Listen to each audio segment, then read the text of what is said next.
Welcome to the DGD podcast. As always, Robert Reynolds, Juan Daniels, Kobe Pierce. Guys, it is Friday. Kobe, there's something special going on right after this. You want to tell the folks what it is? Georgia spring break starts officially. I guess as soon as the podcast ends, I'm leaving. At least work. Maybe not the state yet, but work today. So I'm just going to let y'all know right now. We're going to keep this show rolling as long as we can, just to keep him there. No, so we got a lot to talk about, right? I think we're just going to talk about the general scope of the Georgia program, running around topics involving Georgia. I think it's right. There's really not a lot going on right now. You've got the combine, but we don't want to sit there and focus solely on the combine because we're going to do that Monday. All right. Give a shout out here to Apotheos Roastery, folks. I actually got an alchemy blend this morning. I'm excited for that. But friends over at Apotheos are official sponsor of the show. Listen, go to dgdpodcast.com/Apotheos. Get you some coffee. Every bag of coffee that you buy, 20% of those, 20% of those, the money from those bags, every bag, by the way, will go to the Classic City Collective, Georgia's official NIL program. So check them out. Follow them at Instagram. That's Apotheos Roastery. And then Twitter is at Apotheos Coffee. Check them out. Listen, excellent coffee. Listen to Tell them. them Rob and the gang sent you. Tell them Rob and the gang. Tell them Rob and the gang. Make Jason work. All right. Make Jason work. Um, so obviously, we're going to sit here. Adonis is on a mission today to instill chaos. Juan, we're here to be elite today. Yep. Yep. You see this? You see this shit right here? This right here is what's telling me I'm staying elite today. Because either you're elite or you're not. It's all coach speak, baby. Yeah. We No mean laugh it over here. Fridays. No laugh Fridays. Straight face. See how we did right there? He's already laughed. He's messing it up for the group, man. Nah, Kobe said before he wasn't going to be elite today. He's got the itis right now. He's got senioritis right now. He's ready Just to clock smiling. out. Just He's smiling. clocking out. He's clocking out today. He's clocking out. Yeah. Oh my goodness. So guys, did y'all hear about the NCAA implementing some new rules to speed up the game? Has it gone official yet? Like, have they officially voted on it, or is it just still in the kind of talking? Now, I know at one point they talked about it. I think they actually went through with it though. Yeah. So I saw it from On Three. They said the rules committee had announced major changes to speed up the game. There are three rules: no consecutive timeouts, which is ultimately icing, right? Icing a kicker, things like that. So you won't be able to do that. Uh, no untimed down at the end of the first and third quarters. Honestly, those first two, well, you'll see the ice and the kicker, but that second one that I just read off right there, I'm telling you right now, you won't realize that because how often does that happen? Very slow, very slow. And then the third rule is a running clock after first down conversions, except within 2 minutes of the first half. Well, I mean, do we have any thoughts on that? Listen, Well, they did that. They did that some years back. It basically made it the NFL. If you really think about it, it really turned it into somewhat of like the NFL, right? I mean, that's the NFL rule, right? If you get a first down, the clock will continue to run until it's 2 minutes in the first half. My question is, if you want to speed up, like, why speed up the game? Take out a media timeout. Kobe, y'all been to these games? How, like, dude, you're looking at 3 minutes per ad. Like, every commercial TV timeout is like 3 minutes. Like, take one of those out if you're sitting there worried about a few minutes of the game and the TV time. Like, get the hell out of here with that. You know what I mean? So, I guess my thing, and Juan can agree, and Robert, I know you haven't been, but ticket prices aren't getting lower to Georgia games. Like they're just not. They're not getting lower to any college football games at that point. I think the base ticket price for a Georgia football game right now is $75 a ticket. Now it may fluctuate up or down depending on who we're playing and where the seats are. But I mean, you're talking about that you can have 150 if you take your whole family, maybe have $300+ into an event. Like I want that event to be as long as possible. I don't know. I would like to see where the group of college football fans are that are going, you know what would make me happy with college football? Let's make it more like the NFL. Let's make it take less time. Let's make it, speed up because I'm ready to go home. Nobody's saying that. I mean, Nobody's you want more bang for your going buck to in the reality, Georgia right? game at 12 and home by 3. You're there for the afternoon. I mean, you're talking about if it's a noon game in Athens, people are out drinking at 7:30 in the morning. They're not worried about going home. I can imagine so. Like to me though, I mean, watching it from the TV, right? Like you'll sit there. How many times have we seen this happen? If you've watched a game on TV, you will see ads come on, and then it will come back for a punt. They filled the punt, and then it goes back to ads. Like that shit is stupid to me. That shit is stupid. Like, and I think Roots, I saw it up earlier here, saying dog water game changes to make more ad marketing time for commercials. Yeah, those rules to me show just how much they don't give a fuck about what we want, and that's college football. They're there for the money. That's just what that seems to be. Um, yeah, I mean, that's just my thought overall with it. Adonis is coming in hot. One, I have to read this. Where'd you get that red Georgia chest tattoo and white football outline? You not wearing a shirt today, Juan, or something? Not Juan not gonna put on a shirt. He's trying already. He is trying. Yes, I do have. You know why? Because visors are elite. Just gonna leave that there. Uh, you know, just gonna say that.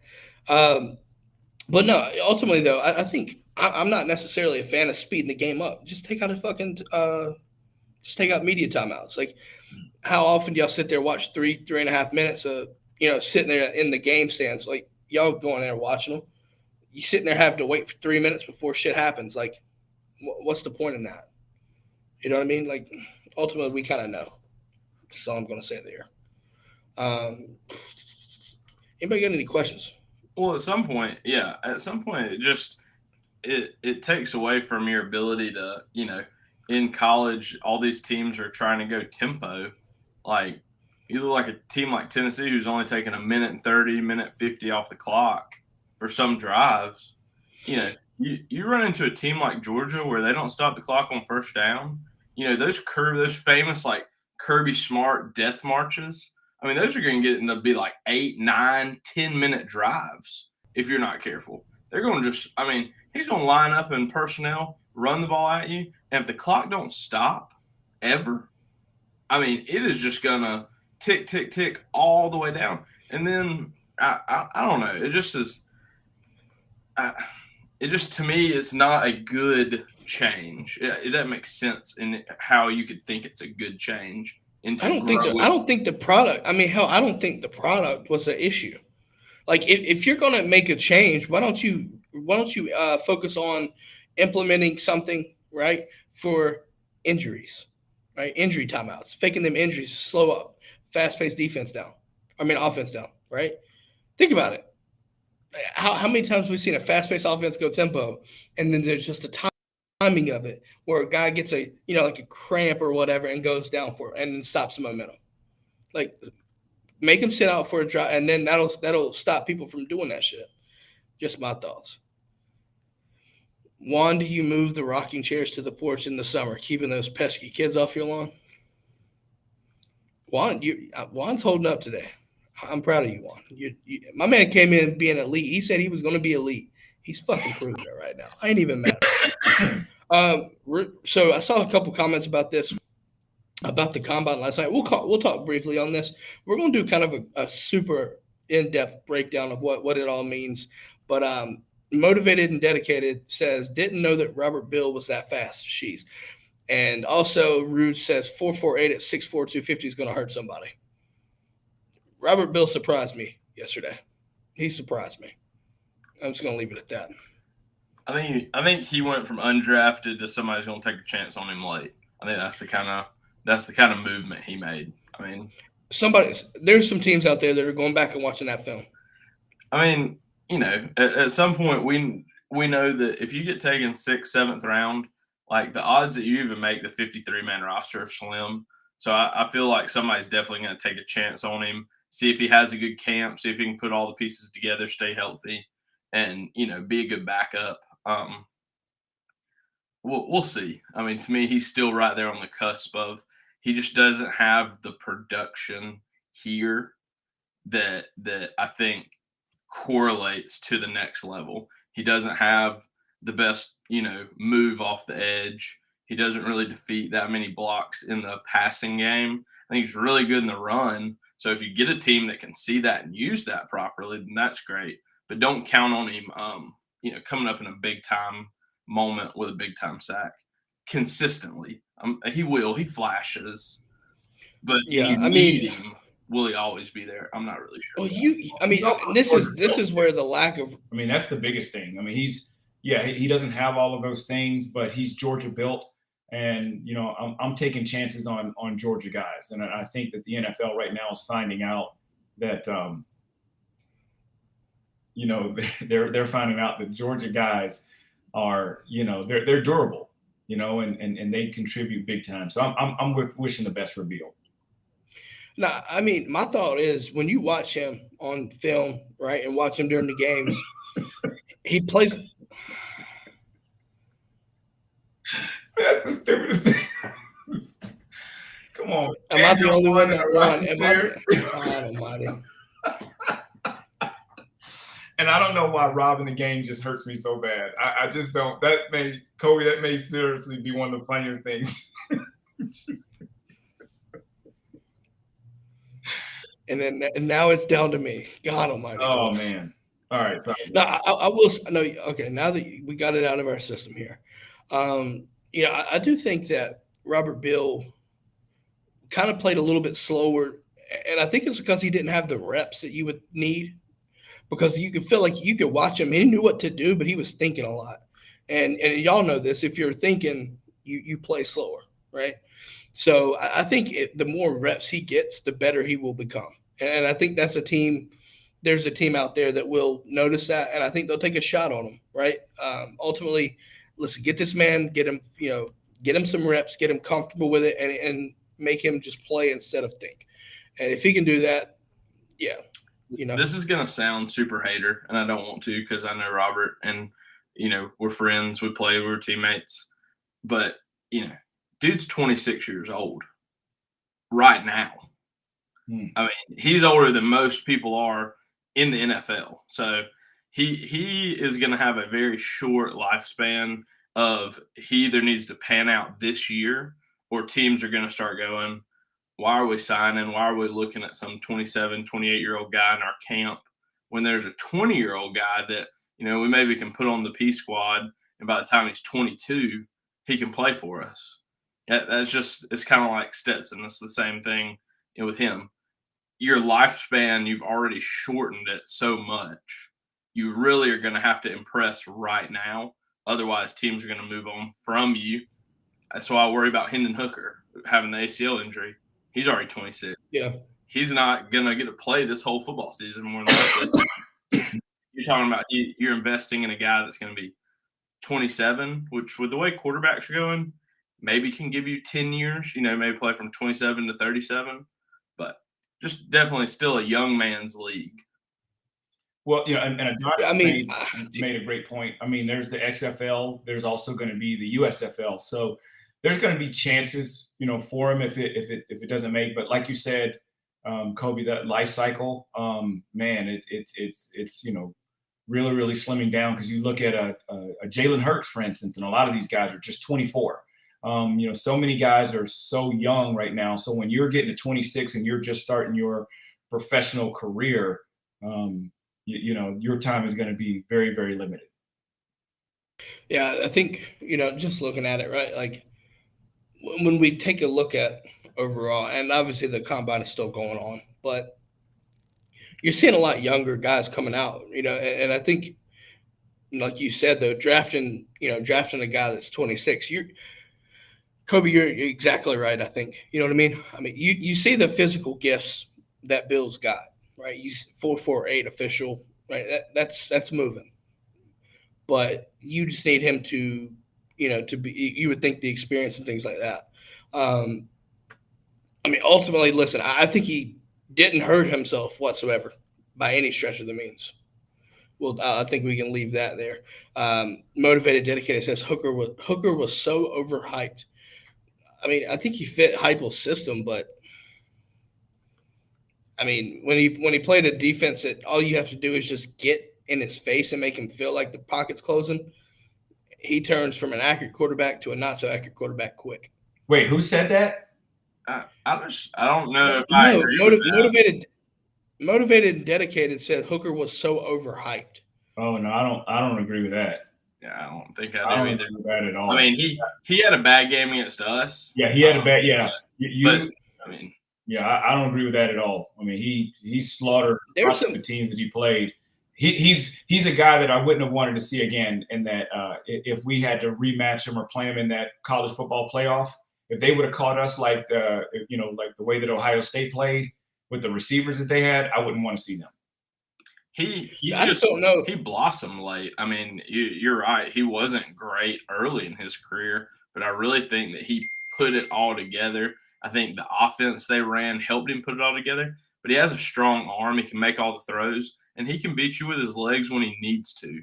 That's the kind of guy that, to me, if you'd put him on, any big time team that had a solid defense, you put him on Michigan this year. I think they may even be in better shape than they were with J.J. McCarthy.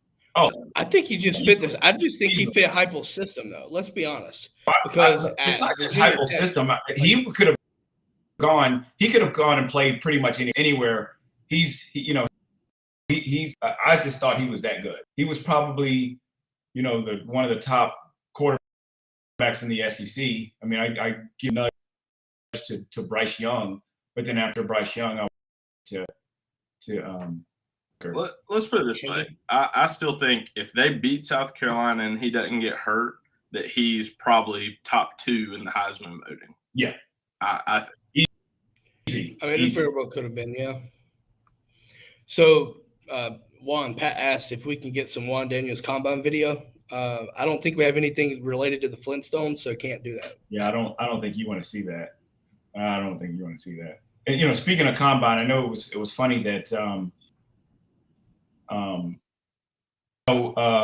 actually Hooker is a year younger, Michael B. But no, he's like 2 months. He's like 2 months younger. He's still younger. But anyways, speaking of the combine, it's so funny that when you've got these guys that are running this fast time. You got a guy that size, a defensive end running a 4.39 at the combine at that size. I think I ran like a 4.4 something at the combine, and I was 215 pounds. So to see him running that fast is criminal. And even at my fastest, I ran a 4.34 and I was 185 pounds. He's running a 4.39 at the combine, which is usually slower. That's scary. You said you ran a 4.34? Yeah, I ran a 4.34 at 185. Nice. But when I got up to 215, they wanted to bulk me up and put me on the creatine. Then I couldn't run worth it. Well, yeah, the way Georgia, and being in all seriousness right now, the way Georgia played back in that, when you played, they were wanting you to be more of a perimeter blocking top, right? I'm assuming. Okay. Yeah. No, I'll tell you who's going to run fast. I like and being that's bald. Stetson Bennett. I like being bald. Trashton who? What? Trashton Bennett? That's who's going to run fast? You talk about the guy that's going to get drafted because he's going to run a 4.4. You know what? As I sit there and thought about it, he actually does have a chance. And I would say the only reason it's going to be at Baltimore, that the fact that, Monken is at Baltimore, he may try to make a pitch for him. I think it would be silly, but I think that's pretty much going to be his only chance. Other than that, maybe a backup in the XFL or the USFL or something like that. Have you watched the XFL game? No, I don't watch XFL. They have like Jordan Teamu out there running around. I don't know. They got some. The only decent XFL quarterback is Was it AJ McCarron? Right? AJ McCarron. Yeah, he actually made a comeback, man. That's crazy. Yeah. He actually looks very competent. He looks like the best quarterback in that whole league by far. I mean, you know why though, right? Because he got back-to-back national titles. Yeah. Think about it. Yeah. So apparently, let's see. Adonis asked, "What did I run?" Not good. Probably like July 13th, something like that. It took me 2 hours to run that. Yeah, we're gonna this for everybody listening at home, not watching, reading the comments. Pat says Rob ran the concession stands. Not used to. Not ran. I run. Not ran. Use the correct grammar. Use correct grammar. Listen, you know what? I can't. You know what? The problem is I can't be a leader if I'm coming in last. And honestly, though, I didn't come in last a lot when we were running our, not 40s, but dude. I'll tell you what. I was an effort. I was a dude who gave all my shit, like all the effort. Adonis. Robert was better at throwing the 40 than running the 40. Nah. Touchdown pass. Hold on. We talk about 40s. Touchdown pass. You listen. Nah, yeah, exactly. But also give me a 40. Old English. Give me 2 of them. Back-to-back Old English 40s. Yes, sir. 40-yard back shoulder. Nah, that was not a back shoulder. Not a back shoulder, sir. Listen, so obviously, let's see, what's up with the twins' beards? Rob's looking shorter.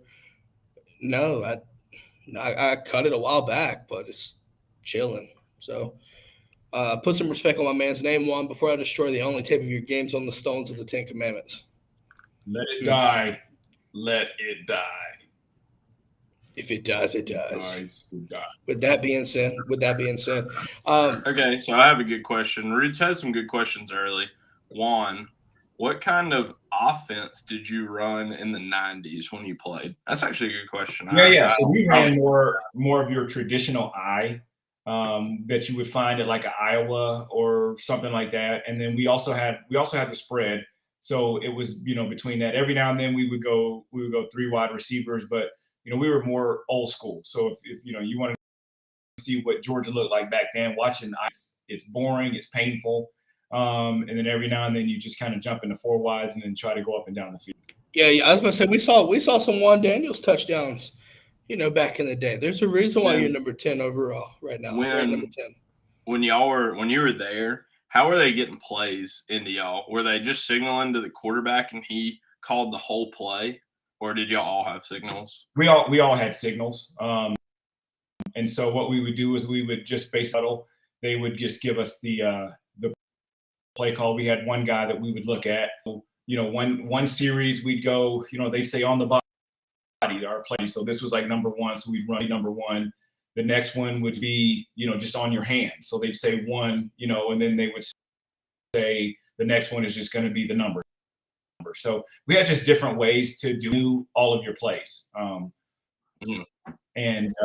that was fun. It wasn't that, you line looks back and it just looks weird and looks dumb, but just kind of, just pick up and go.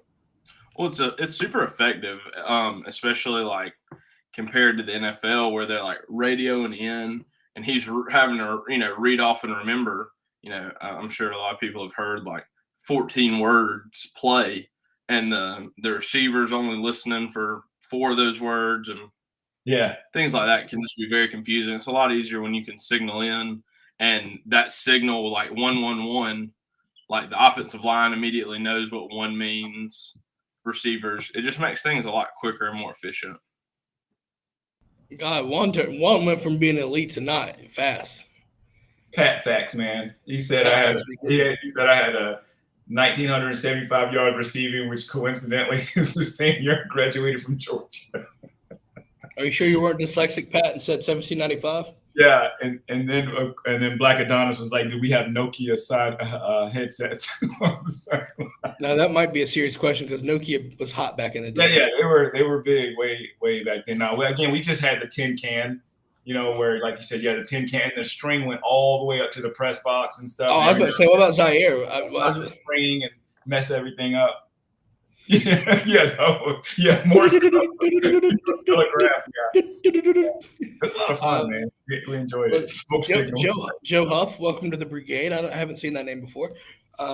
Only time I want shorter games is if we're only up 3 and our defense is tired. You know what though? I mean that's going to impact Georgia a lot, I think, because that's going to give Kirby a reason to run the damn ball. I'm saying like this isn't anything new. They tried this some time back where they were actually running the clock, when you were kicking the ball off. So you'd have some teams that would tee the ball up and they would sit there and let the 25 seconds run off and then they would kick it. So it's really not that big a deal. I mean, and I agree. Rules will flash and then get pulled back. My sophomore year, there was this huge push by the officiating and I guess NCAA in general, or maybe it was just the SEC. I don't really remember. But they were going to crack down on uniforms, that your knees had to be covered, your shirt had to be tucked in, your back plate, couldn't be hanging out. You couldn't have skin showing in your midsection. It just you had to have, had to have a mouthpiece visible on helmet. Just all these crazy, not crazy rules, but very NFL style rules. And that lasted all of 1 year. And then they repealed it. And sir, I find that offensive, Adonis. Listen, I know I'm from the East Coast, but I am not touching a fucking clam chowder. Get out of here with that. Shit's disgusting.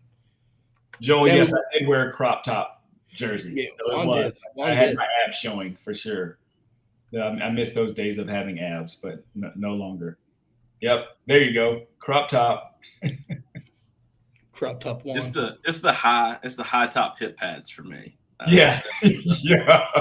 Where now they don't have wing hip pads. Yeah, exactly. Now they don't even have them. Yeah, we didn't have the luxury. Like now it looks like these kids are wearing shorts, like short shorts. I mean, absolutely zero. Basically, it looked like they're in the combine with just a few pads in it. Yeah, exactly. One, I want to ask you a question. So in North Carolina, right? Like when I was in high school, a lot of shit changed. But what I'm hearing in Georgia, from a high school perspective, like you're seeing several schools now with indoor facilities, like practice facilities and shit like that. Like that sounds absurd, but I feel like what are your thoughts on that? Like, because I think you're looking at what Lowndes is doing it. Carrollton, because Carrollton posted that Under Armour event just recently too. Yeah, that camp. Yeah. So Gainesville has it. I'm going to tell you what, it's a tremendous asset to your football. I mean, there is no canceling football. There is no, so right now when, for Buford, if they're having practice and if it's raining, thunderstorming or whatever, they have to go to the gym and do a walkthrough. So that's a day of practice that they completely miss out on versus, at a Carrollton, you're going in there and you're practicing every day, no matter what the weather conditions are. And for those southern schools like Lowndes, Valdosta, Colquitt County, you have to the rules for in the GHSA is the heat index has to be below a certain amount with the humidity. So you have to go out there and wet ball to decide can we full practice? So there's a range, a chart. Can I full practice for 2 hours? Can I only full practice for an hour? And then I have to have them take their helmets and shoulder pads off. We have to walk through an hour. Can I not let them put their helmets and shoulder pads on at all? Can we not even go outside at all? So there's a huge discrepancy. Well, you have a couple of those days in July, early August. It's 102 in South Georgia with 85% humidity. You're sitting inside meetings all day. Like Juan's saying, you're missing days where now all of a sudden you can go inside, practice like normal, run like normal, put helmets on sooner. It just is a huge, huge advantage for schools like that. And it gets hot up in Atlanta too. So, I mean, it solves a problem that constantly was occurring for a lot of high schools. It's crazy to see though, how much money is being dropped into high school sports in Georgia. You can expect that with NFL and all that stuff, but the fact that it's high school and people dropping that kind of money on those schools. See, Juan, you're talking about Buford. I'm surprised they haven't done that yet. Is there talks about it? Do you know, or like not right now? I mean, they just built an arena. Yeah, that, that they host like state championships. They're building a brand new stadium that's right across the brand new school that they just built. I think it was like 2018, 2019. If you see their facilities, you would be sick. I mean, it looks like a college. It looks like you're going to college. Yeah, so I mean, that may be is there room though? I mean, is there room for that though? Like if they're building yeah, a new stadium, there's room. There's definitely room for it. And if you look at their baseball field, they have one of those baseball fields that's the artificial turf that it doesn't even matter if it's raining. There are no rainouts, so they're going to play no matter what. Wow. So they like you said, they're investing a lot of money into these schools and doing a lot of things. And a lot of it too is going to be that national exposure. And these television deals. Now a lot of these teams are getting to play on ESPN. They're getting to play nationally so that they can get this money and build and pour into their programs. But it would be nice because just like Kobe said, with those hot days, where you can only practice so much and do so much, again, that's just lost time. And there's going to be a team that's getting that additional practice in. It's going to be an advantage for them, especially like if you're playing a big time playoff game and it's freezing rain outside, in November, and all of a November, December, all of a sudden you're having to be indoors all week, in the gym doing walkthroughs while these guys are getting legitimate practice. Yeah. I mean, I remember having to do the indoor gym walkthroughs. That, it's everybody handles it differently, but yeah, I mean, when you have the competitive nature of Georgia sports, from what it seems like any advantage possible helps at that point. It's what it sounds like. A little belly showing. But it's just I think it all goes in steps. Like depending on how you are, like a turf field may be the first step. And at that point, like you don't have as much field management. You can have as many sports play there as you possibly want. Like Cairo's big thing is they put in a turf field like 2018, 2019 was because they were having issues because they're playing in the fall, you're playing 8th grade game on it one day, a JV game on it one day, and a varsity game on it one day. Man, that's a lot of wear and tear on a field over 12, 13 weeks. And then by that point, it's mud by the end of the season. You're playing soccer on it in the off season when it's supposed to be healing. You're still actively doing things on it. So it's football's always going to be an arms race, and football is still king in Georgia and in the South. So, I mean, as long as there's money and backing from a community, you're going to have nice stuff. Yeah, I mean, it's just, I don't know, just overall looking at high school sports in Georgia, I mean, it correlates to why you're seeing, like, when you look at recruiting, right? Like, this 24 cycle, there's so many kids from Georgia in the top 100, top 250. And I think there's a direct correlation there. I mean, one would have to agree, correct? Yeah, I mean, for sure. But also, too, that's going to a lot of things. One of the things that, especially for Buford, the FBU football team is out of Buford. So they practice at the facilities. And it's so funny. So Kobe was talking about, wear and tear on a football field. Well, Buford, the football team, is the only team that touches that field. So there are fields for the JV and the 9th grade to play on and 8th grade. They all play on the same, the same field. Soccer and lacrosse are on another play, beautiful fields. And you've got all of these different things. And so when these kids come and play the FBU All-Star game that's down in Naples every year, their parents and everybody, they see these facilities, they're like, wait a minute, you guys have, this big, game field that you guys play. And then of course you look up, up the hill, and then there's like 3 more practice fields. And then there's the actual football stadium. And then you walk down the street and you see there is a lacrosse field, and then there's a soccer field, and they have concession stand. I mean, it's beautiful. So then you're starting to see a lot of these recruits coming to these different places, like even Lowndes, or anywhere, Carrollton. They see these facilities, and then guess what? These kids are going to want to start coming to these places. And you go from this place where you just have maybe one weight bar, and then you just go and move. And then, of course, too, all the college coaches are going to Lowndes.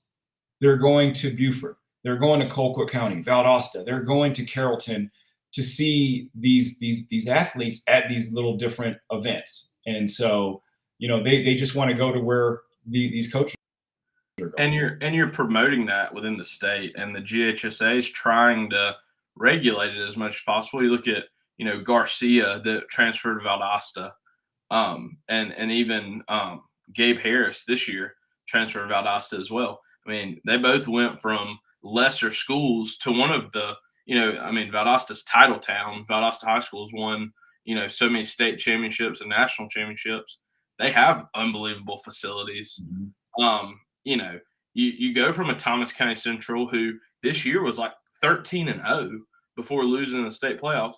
Gabe Harris, one of their best athletes, leaves to go to Valdosta because he thinks he's going to get more national exposure, more exposure within the state. It promotes things. And that's the same way with, Garcia ended up going to Grayson, I think, and win the state championship. Yeah, he started out at Valdosta, but then goes to Grayson. Yeah, that was a little screwy. I mean, how was he ineligible at Valdosta but eligible at Grayson? Well, what it was is that his parents, quote unquote, got a divorce.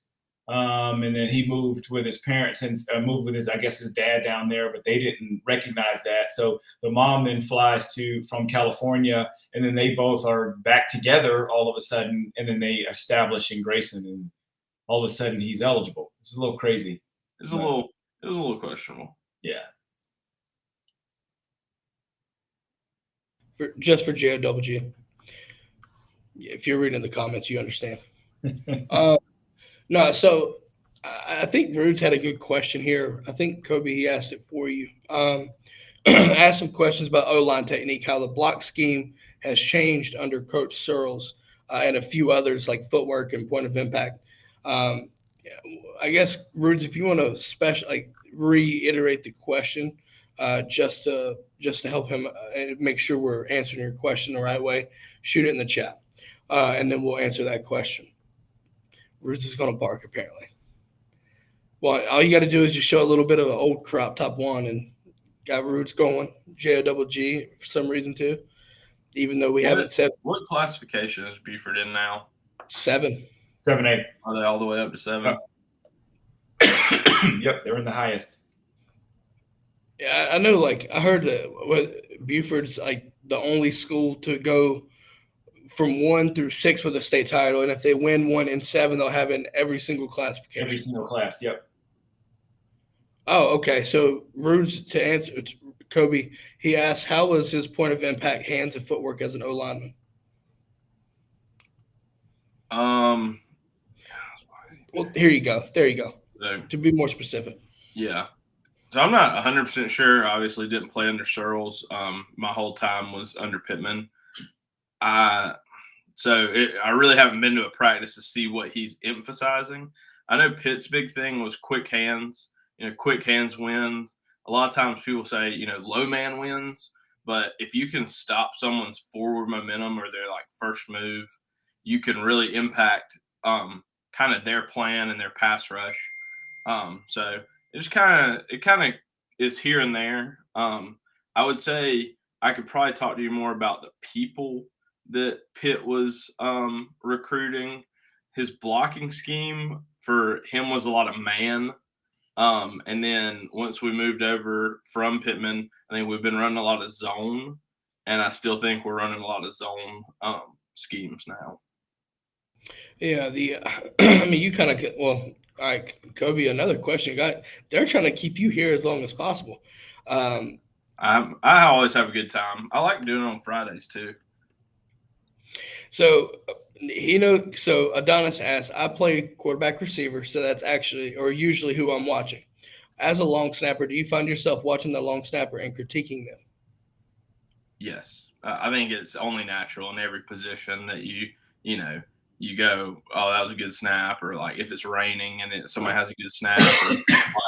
Or, a lot of times when it's wet and the ball's wet and your hands are wet, it makes it very challenging to snap consistently. So it's always an interesting time to see, if you're normally a guy that snaps in the 0.7s, the high 0.6s, When it's raining outside, you got to take a little heat off because we've all seen, the punter, the athlete, the punter is going to catch the ball, and it slips and hits him in the chest, and now we're panicking. It takes that recognition to go, okay, I can't take a lot off of this snap. I can't change, but like this doesn't need to be 95 down the middle for my unathletic punter friend back there.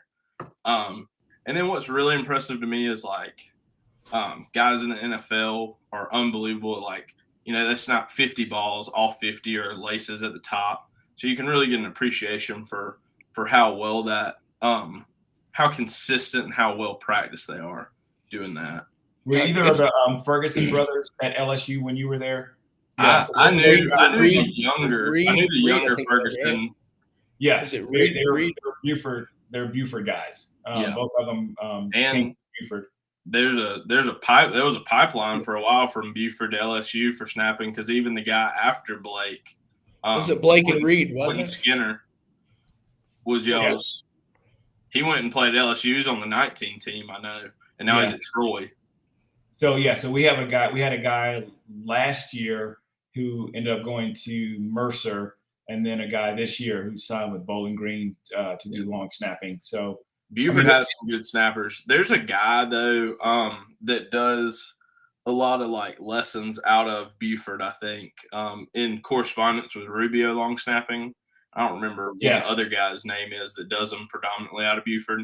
Yeah. But I know that he typically finds, those kids really young and is willing to train them.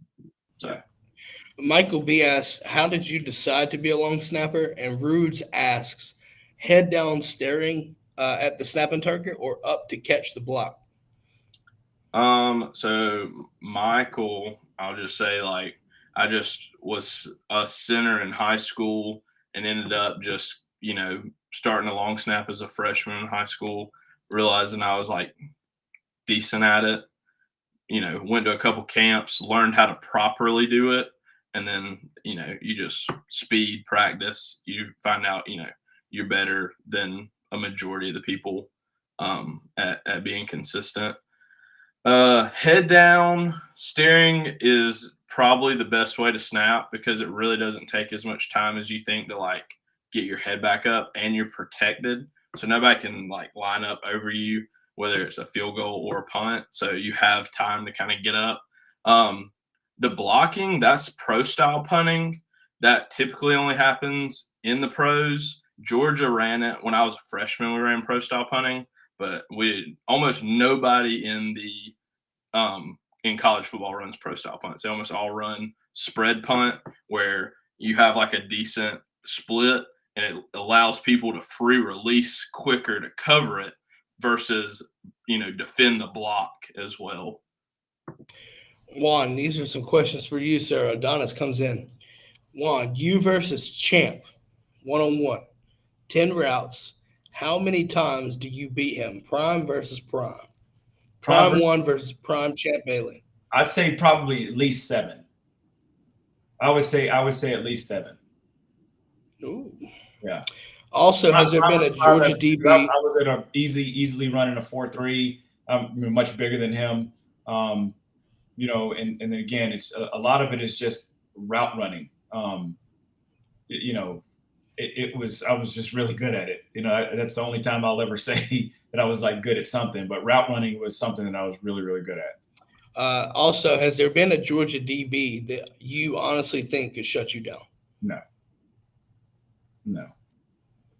And no. I would take all comers. Yeah, no. Because, I was I was also very physical too. So if you were going to come up there and try to press me, that's where your problem's going to be. Juan's going to start. No, Juan will be sitting there. He'll line up and he'll start going in and be like, let's get physical. Yeah, that was my favorite. That was, like I said, if I had an opportunity to try to run you over, I was going to try to run you over. Juan Daniels said he's not pulling an Arian Smith. He's not going to run by you. He said he's going to run through you and then behind you. But that's also how we were taught though. Like our receiver coach Daryl Drake, You know, he unfortunately passed away not too long ago, but he was, you know, with us at Georgia. Then he went to the Steelers. Actually, he was with the Bears and then the Steelers, but he just taught physicality. So, you know, our weight room lifts and all that. And so it honestly got to the point where all of us were so physically dominating our defensive backs that we had to, you know, chill out, you know, and we fought every day too. Like a lot of people don't understand that. And I don't know how it was when you were there, Kobe, but like, you know, we would fight, we would sit there and I'd catch a pass and a guy was trying to tackle me and I'd sit there and mangle him to the ground and drop the ball on him. And then it's just a big old melee. I mean, and we just wanted to rumble all the time. So Juan is still fit for Bloody Tuesday. Got it. Yes. I would say as far as fighting goes now, Kirby really kind of curved that when he got here. Yeah. Like he, you know, NCAA is so harsh on you that basically from the moment, you know, the moment practice starts at 4:00, there's a timer that has to start, and by 6:15 you have to be off the field. You have to be. And so Kirby's big thing in 2016 was if you fight and it takes 10 minutes for us to break it up, you've just wasted 10 minutes and I only got 2 hours with you today. You just, you know, pissed away 10 minutes. Not to say there still aren't fights. I mean, there's anybody that's that competitive. Of course, there's going to be fights. They're definitely not every day. Definitely not every week. They're typically in a big week, or a lot of our fights kind of happen in the spring or in preseason when everybody's kind of, you know, you're tired. It's fall camp. You've been there 12 days in a row. You know, somebody says the wrong thing to you. You know, your girlfriend broke up with you, whatever, and it's on kind of thing. I don't know if this question can be answered, but Adonis asked the best fight you've seen. Like I'll ask this question back to Adonis because I'll answer it. I don't care. Do you mean like back and forth, or just like pure? Like I purely enjoyed watching it happen. Do both. Well, you could probably do the same for you too. Yeah, but yeah, Kobe, do both the back and forth and then the. So one of the best ones, it was spring. So in the spring, you know, we practice Tuesday, practice Thursday, practice Saturday, but we're still there Monday, Wednesday, Friday, like doing other things. And this actually may have been in the summer, now that I say that. But sometimes we go, so it was in the summer. I stand corrected. This one was then. So in the summertime, you come in, you go to lift, and then you'll run as a team. And then after team run, all the coaches have to leave. And because footballs come out and the coaches can't be out there. But they have you offensive and defensive linemen, and I never have understood this, but they do one-on-one pass rush without shoulder pads and helmets on. So nothing. Like just as you are, you do one-on-one pass rush full speed. It's just not smart. And so we were doing it. We had done it a couple times, and the problem is you do it you go through 3 or 4 times. And you're like, okay, we're tired. Everybody's got to go 3 or 4 times. Like, we're ready to go. Well, somebody's radioing down going, you can't leave until everybody else leaves. And you look up at the clock and there's still 25 minutes left before you leave. And everybody's like, we're tired of this.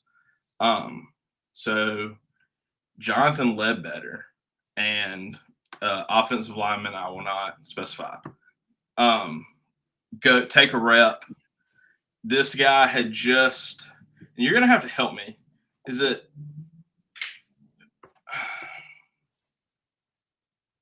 Juan? I don't know if you'll know.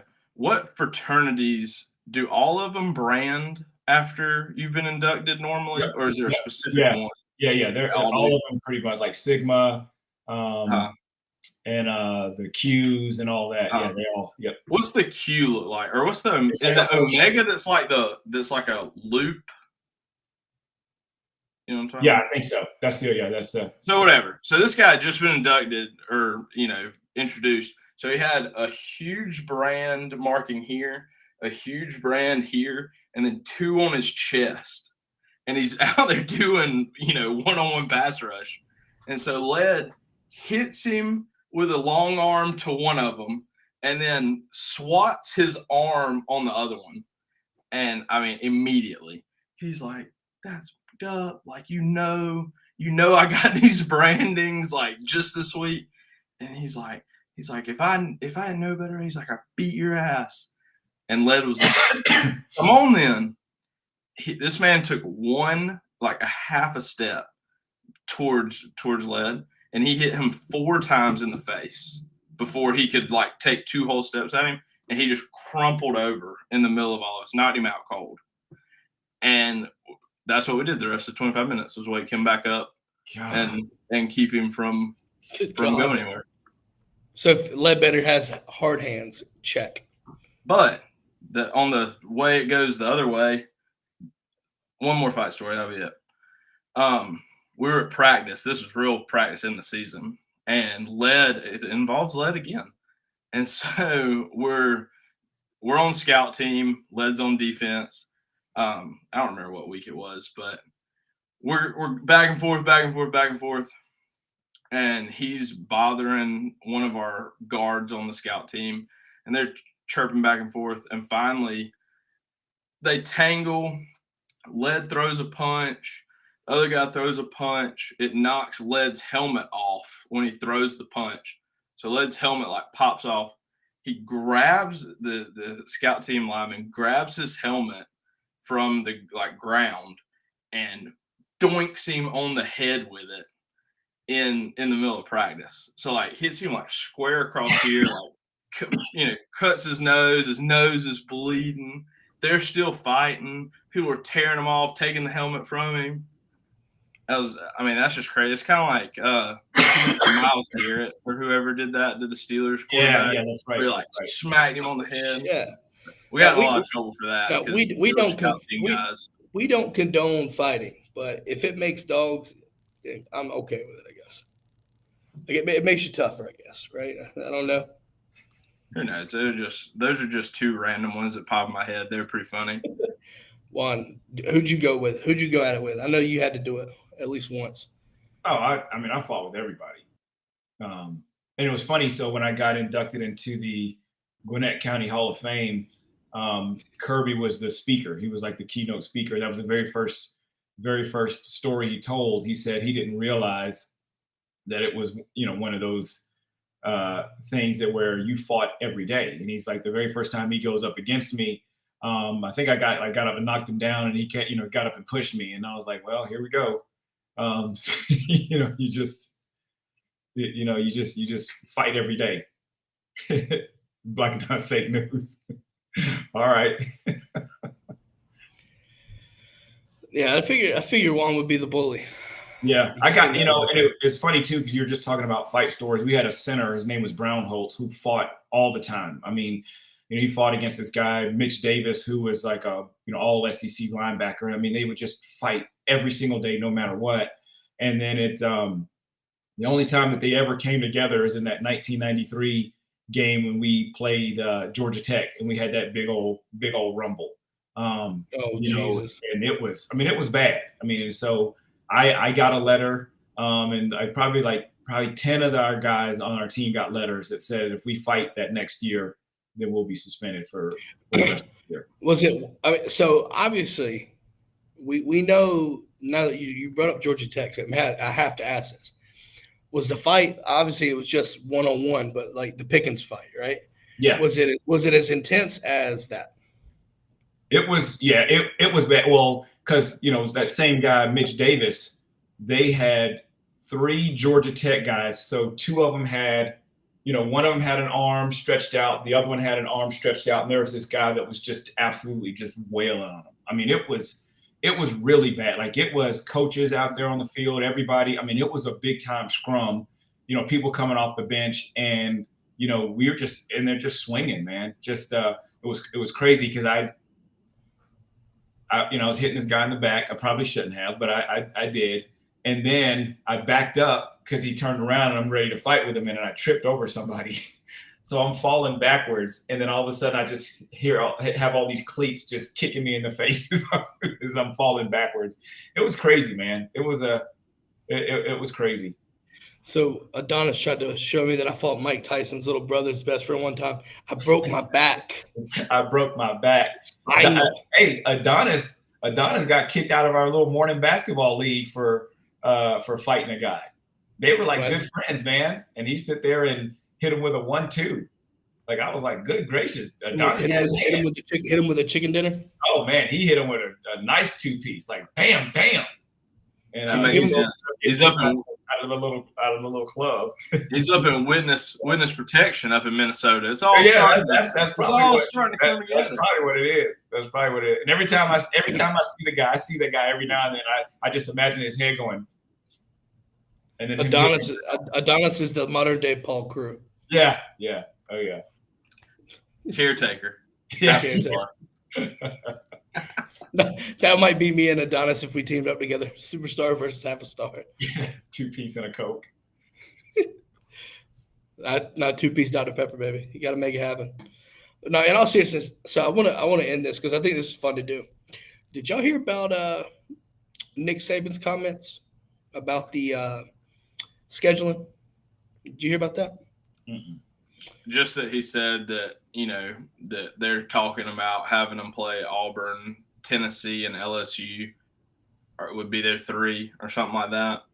I hate to say this because I don't always agree with the man, but the past 3 years he has been on a pretty good burner of solid comments in the integrity of college football. He told you not to let NIL be a thing, or otherwise it would be like free agency and a bidding war.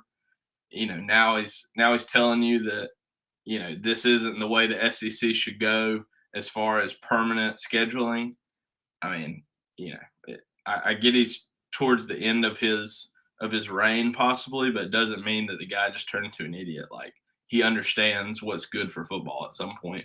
And it's not always necessarily, I'll give him credit the past few years, it's not always necessarily what's good for Alabama. Because, I think free agency definitely promotes them being better. But I don't like it either. So. Because apparently, so the comment, apparently it was based off of the proposed SEC format, right? It was basically saying they're giving, talk about, the SEC giving Bama, Tennessee, Auburn, and LSU. Don't know how they come to that. Listen, I'm not saying, like, I don't know whether he's complaining or, right, or because he'll give you fair warning on some things too, like trying to be fair here. Like he'll whether you hear the complaining or whatever. I do think it's interesting, but it makes sense to me because of the rivalries, right? Like, just because Tennessee hadn't beat Bama hadn't beat them in 15 years prior to this past season, doesn't mean it's still not a rivalry. Obviously, you can't let go of the Iron Bowl. But LSU and Alabama, Nick Saban created that. Like, it really brought it to the forefront of college football, right? Because prior to Nick Saban, the rivalry was there, but right, like ultimately, he brought that to the forefront. But other than that, though, let's wrap this thing up, guys. Obviously, got some folks at the Combine here at 3:00, so try to tune into that if you're watching the NFL Network. With that being said, I got one last thing. One last thing. Have fun, Alex Murdaugh, in prison the rest of your life. Found guilty. Yep. We'll be seeing you, buddy. Yes, sir. Yes, sir. Didn't follow that much, but fair enough. There you go. A little political sprinkle for everybody. The poly sprinkles. Okay. With that being said, though, guys, we're going to wrap this thing up. We're going to come back Monday. We're going to talk about the Combine. We're going to talk about it more. Obviously, we talked a little bit about Robert Bill here, a little bit about Nolan Smith. I think we're going to take a deep dive into the overall things regarding the Combine. With that being said, have a great weekend. Kobe, have a great spring break. We may have a fun place doing the show on Monday. Chat, we'll see. Yes, sir. With that being said, folks, have a great weekend, and we'll see y'all Monday for the next episode. Go Dogs. Go Dogs.